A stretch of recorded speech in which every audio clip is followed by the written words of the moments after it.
Imagine the President of the United States going on live television with a speech so hastily prepared that parts of it had to be improvised on the spot, and that speech would change the course of American history forever.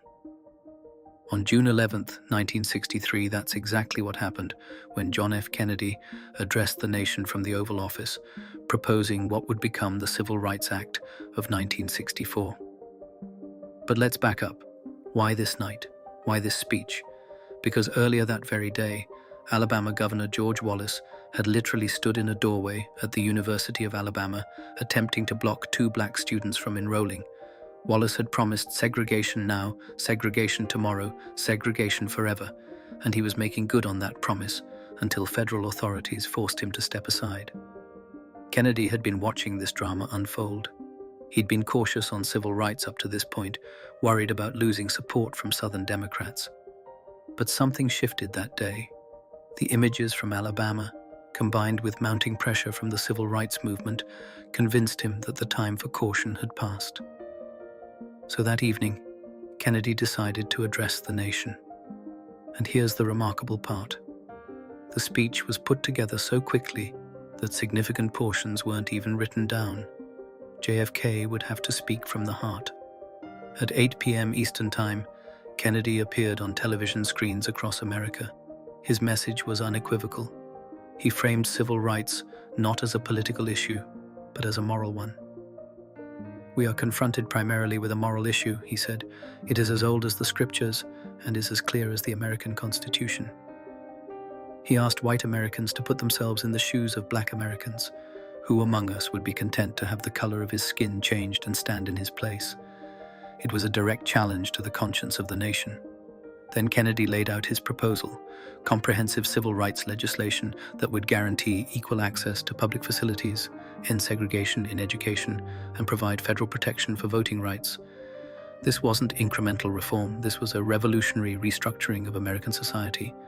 The legislation he proposed that night would prohibit discrimination in public places, hotels, restaurants, theaters, retail stores. It would give the federal government the power to enforce desegregation of schools.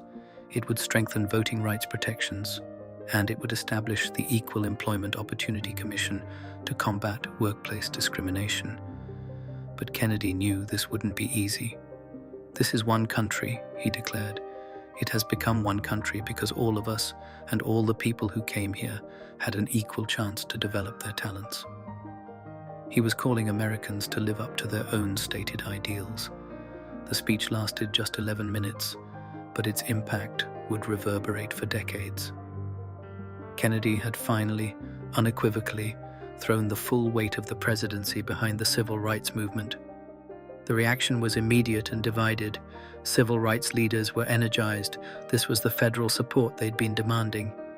But Southern segregationists were furious, and many predicted it would cost Kennedy the 1964 election. Tragically, Kennedy would never see his proposal become law. Just 5 months later, he would be assassinated in Dallas. But the wheels he set in motion that June night continued to turn. President Lyndon Johnson, invoking Kennedy's memory, would push the Civil Rights Act through Congress, and it would be signed into law on July 2, 1964. That legislation would indeed transform America. It didn't end racism. We're still grappling with that legacy today. But it dismantled the legal framework of segregation and discrimination. It made equality under the law not just an aspiration, but an enforceable right. The act opened doors that had been closed for generations. It changed who could eat where, who could work where, who could go to school where. It shifted the entire landscape of American possibility.